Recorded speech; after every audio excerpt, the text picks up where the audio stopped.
Scanner le sens, grammaire du discernement. Épisode 6 et dernier, les deux vecteurs et les seuils. Cette pièce ferme la série, et elle le fait en montant au dernier étage. Après l'œil, l'oreille et le centre. Après le vrai qui pèse et le caché cousu au manifeste. Il reste à décrire l'architecture d'ensemble, la circulation entre le visible et l'invisible, et les seuils qui la gardent. Un avertissement propre à cette pièce. Toute tradition affirme de sa langue qu'elle est la langue du milieu, celle qui touche l'invisible, l'hébreu de la Kabbale, le sanskrit des Védas, et jusqu'au texte qui a ouvert cette série, dicté, dit-il, depuis l'interface même. Nous ne reprendrons aucune de ces revendications à notre compte, car la revendication ne prouve rien. C'est la leçon de notre deuxième pièce. Nous montrerons autre chose qui se vérifie sur pièce. Voici le fait. Et il tient dans la grammaire que nous pratiquons depuis la première planche, sans l'avoir jamais nommée. Une racine arabe n'est pas un mot.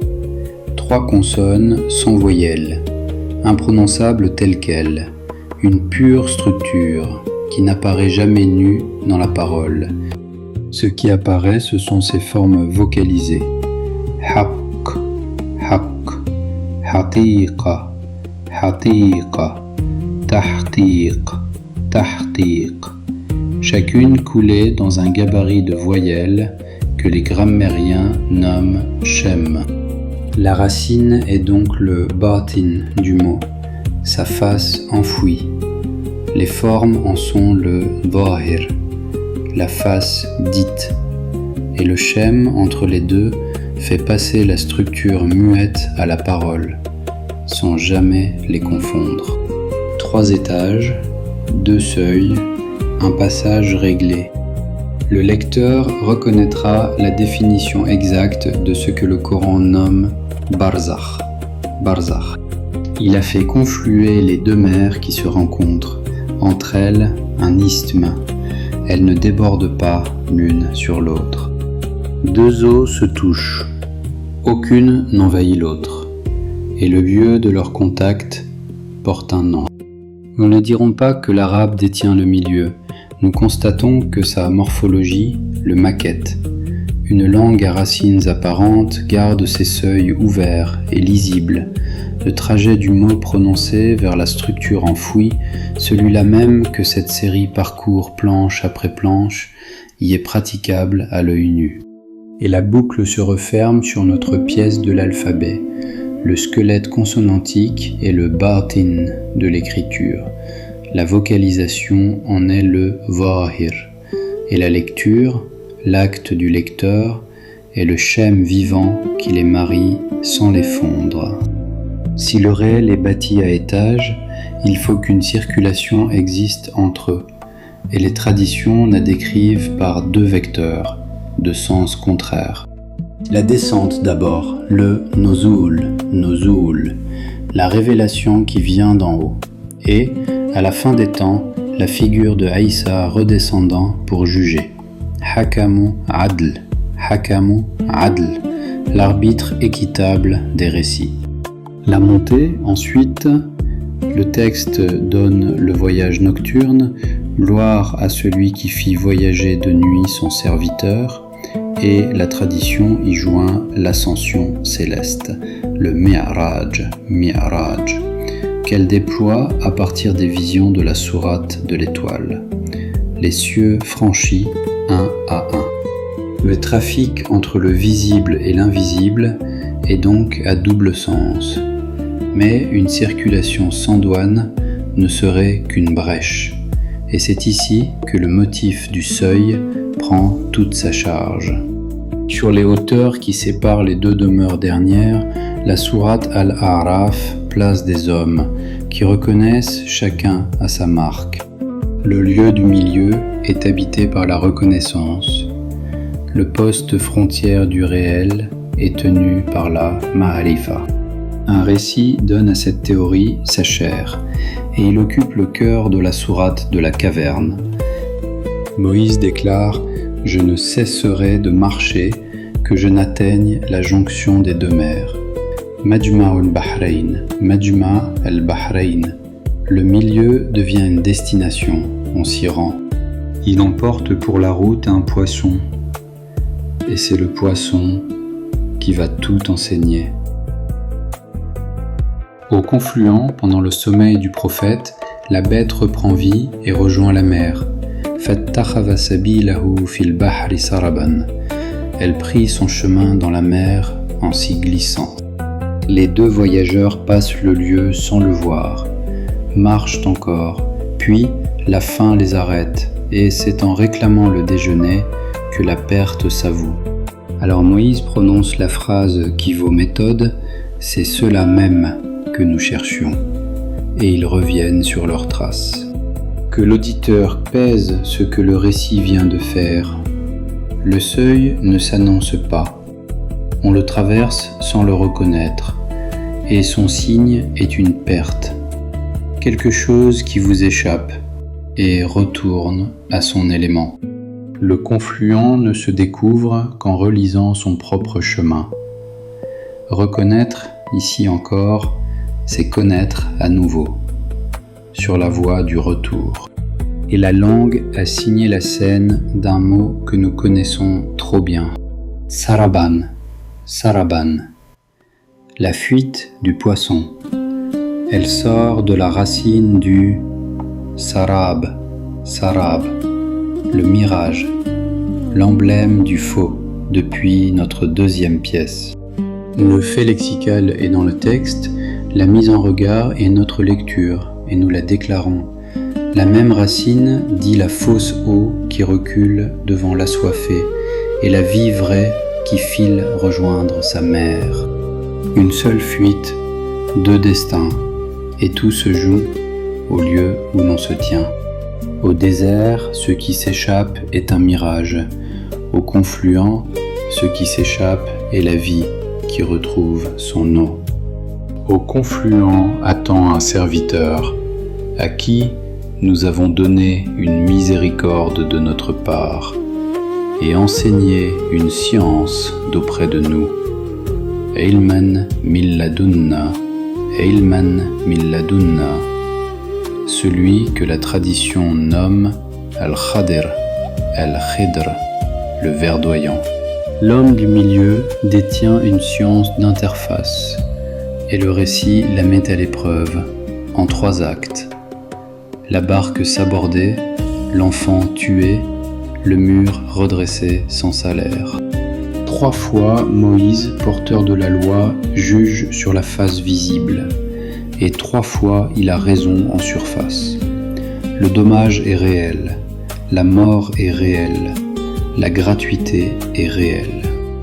3 fois pourtant, chaque acte portait sa doublure. La barque sauvée du roi pillard, les parents préservés, le trésor des orphelins gardé sous le mur. Le récit ne dit nulle part que la surface était illusoire. Il montre que la face cachée la complète et que seul l'habitant du confluent tient les deux à la fois. Puis vient la limite, et elle est brutale. 3 questions, et le maître du milieu congédie le plus grand prophète de la loi. Hadha firaqu bayni wa baynik. Voici la séparation entre moi et toi. Moïse lui-même ne campe pas sur l'isthme. Le milieu se visite, il ne s'annexe pas. Le même panneau se retrouve à l'étage des anges. Le lotus de la limite, Sidratul Muntaha, est dans le texte. Et les récits exégétiques et mystiques du Mi'raj y placent l'arrêt de l'ange. Gabriel s'y immobilise, disent-ils, et laisse le voyageur franchir seul ce qui reste. Près de la maison peuplée, El-Beytul Ma'amour, dont la racine dit l'habitation qui dure. L'intermédiaire porte jusqu'à sa station. Au-delà, il ne passe plus. Chaque échelon du réel a son douanier, et chaque douanier sa frontière. Reste à savoir qui franchit, et le récit des origines répond par une scène de nomination. Dieu enseigne à Adam tous les noms, puis les présente aux anges, qui avouent « Nous ne savons que ce que tu nous as enseigné », et Adam les informe. Les anges, dans cette scène, perçoivent sans pouvoir dire. La structure leur est visible, le nom leur manque. Le privilège adamique tient en un verbe, nommer, c'est-à-dire faire franchir à une chose le seuil qui sépare ce qui est perçu de ce qui est dit. L'homme est l'être des seuils, parce qu'il est l'être des noms. Ce que la langue maquette, racine enfouie, schème passeur, forme dite, Adam l'exerce en acte. Il existe une contrefaçon de cette ascension, et les textes l'ont raconté, avec une précision d'orfèvre. La ville de Babylone se nommait elle-même, en akkadien, Babilim, la porte du Dieu. Une autoproclamation d'interface, un guichet du ciel, déclaré par arrêté municipal. Le récit de la Genèse retourne cette étymologie de prestige en étymologie de jugement. Bavel, rattaché au verbe balal, balal, brouiller, confondre. Le duel des deux noms est déclaré dans les textes eux-mêmes. La ville se dit porte, le texte la dit brouillage. Or regardez comment monte la tour.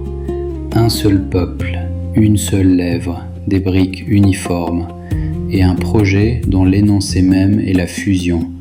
Faisons-nous un nom, de peur d'être dispersés. L'ascension babélienne procède par abolition des différences, et le jugement qui l'arrête consiste très exactement à restaurer les seuils, puisque la confusion des langues rend à chaque groupe son parler propre. Deux ascensions se font désormais face dans nos canons. Le Miraj monte en franchissant des seuils gardés, un ciel après l'autre, avec un guide qui s'arrête à sa station et des portes qui demandent qui va là. La tour monte en supprimant les seuils, d'un seul tenant, sans douane. La première passe, la seconde est rendue à la pluralité qu'elle voulait effacer. Ce partage a une arme, et elle tranche des deux côtés. L'Épître aux Hébreux décrit la parole vivante comme plus acérée qu'aucun glaive à deux bouches, pénétrant jusqu'à diviser âme et esprit. Et le mot grec qui dit son office est kritikos, celle qui discerne, qui départage. L'hébreu nommait déjà l'arme, Herev Pipiot, l'épée à deux bouches, et l'idiome, passer au fil de l'épée, se dit à la lettre, à la bouche de l'épée. L'Apocalypse fait sortir le glaive de la bouche même de celui qui revient. Nommé, un verset plus tôt, le Verbe de Dieu.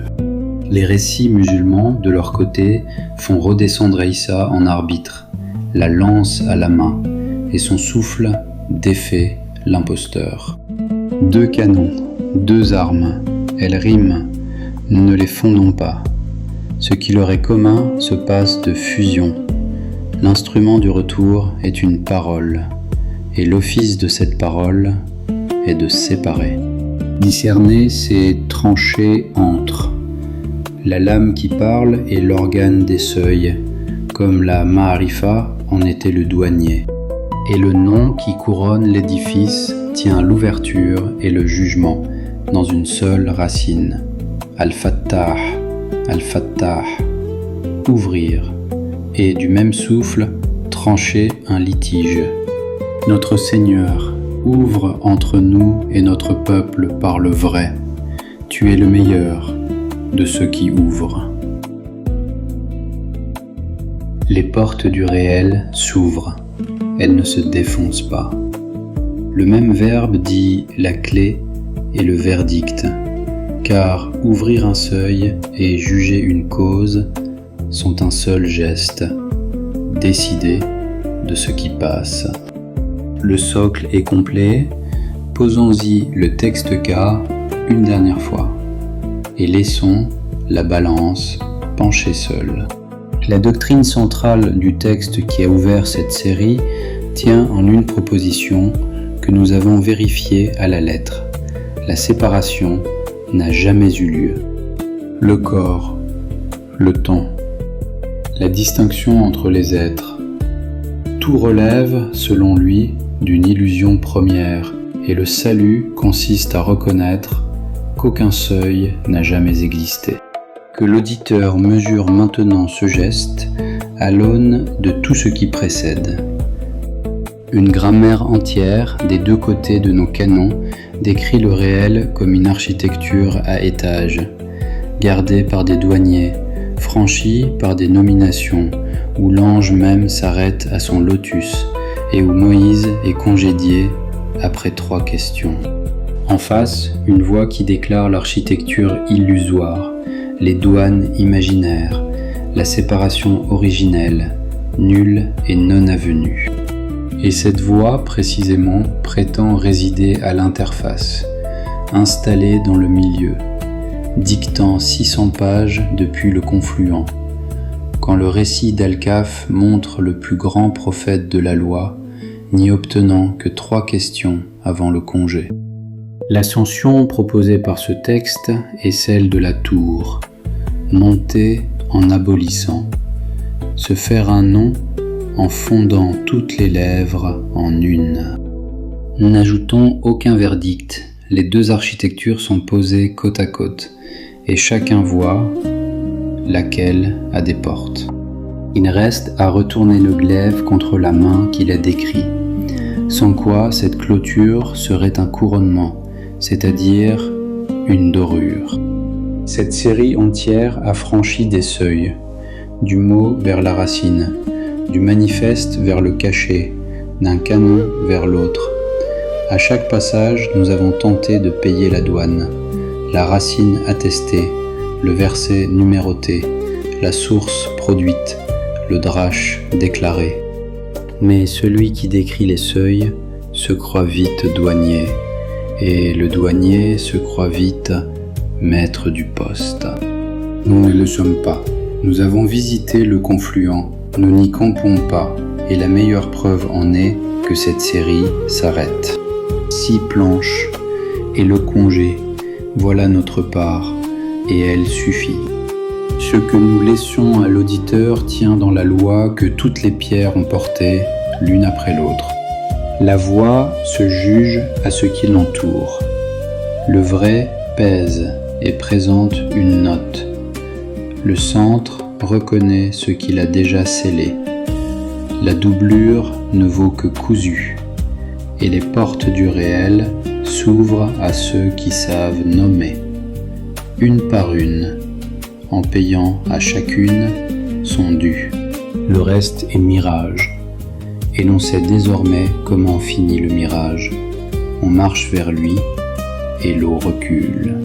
Tandis qu'au confluent, ce qui vous échappe des mains n'est pas toujours une perte.